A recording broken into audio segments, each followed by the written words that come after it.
समझ लेगी तो तेरा फायदा, वरना बाद में मत कहना कि मैंने तुझे चेतावनी नहीं दी। ऐसा क्या हो गया है जो आप मुझसे नॉर्मल टोन में नहीं बल्कि वार्निंग वाले टोन में बातें कर रही हैं? तुझे मेरी टोन कैसी लग रही है कैसी नहीं, मुझे इससे फर्क नहीं पड़ता, लेकिन एक बात तू अच्छे से समझ ले। भले ही तू पार्वती को इस घर में मना कर लाई है, लेकिन पार्वती अब इस घर की बहू है, इसलिए वो तेरे हिसाब से नहीं बल्कि इस घर के तौर तरीकों के हिसाब से चलेगी। मेरी बहू है तो मेरे हिसाब से चलेगी।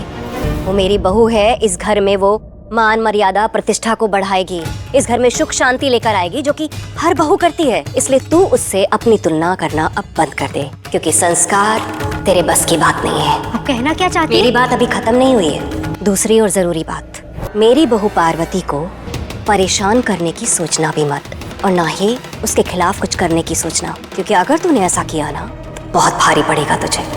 मेरी बहू से पंगा लिया यानी कि मुझसे पंगा लेना, और तू मुझे तो जानती है। परिणीति के आने वाले एपिसोड में एक अलग ही ट्विस्ट देखने को मिलेगा। यहाँ पर भाई अब परी आ गई है नीति के यहाँ।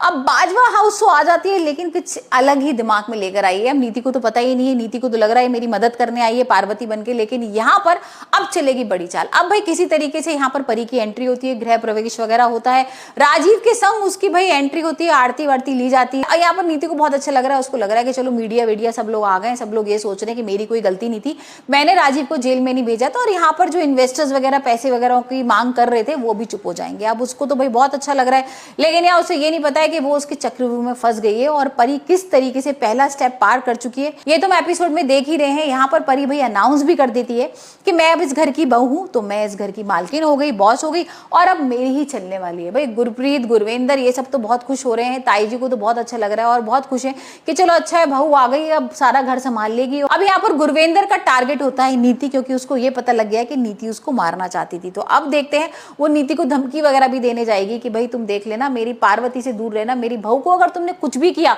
तो मेरे से बुरा कोई नहीं होगा। तो यहाँ नीति को भी थोड़ा डर लग रहा है, उसको कुछ तो समझ में आ रहा है कि ऐसा तो नहीं कि गुरविंदर के सामने सारा सच आ गया हो कि मैं किस तरीके से इसकी जान लेना चाहती थी।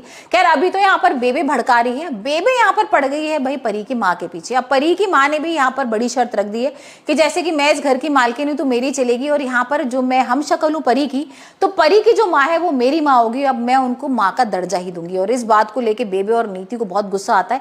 बेबे तो लड़ने पहुंच जाती है गुरप्रीत के पास और बोलती है कि तुम तो यहाँ पर पार्वती के साथ मिली हुई हो, मुझे पता है पार्वती नहीं परी है, और तुम नीति की जिंदगी खराब करना चाहती हो, उसकी सारी खुशियां छीनना चाहती हो, मतलब बहुत कुछ बोल रही होती है। यहाँ पर परी गुस्से में आती है और कहती है कि गुरप्रीत और बेबे को मैं अपने घर लेकर जा रही हूँ और आप लोग तो रखोगे नहीं ना। और इस बात को लेके ही मीडिया वीडिया सारे लोग इकट्ठे हो गए।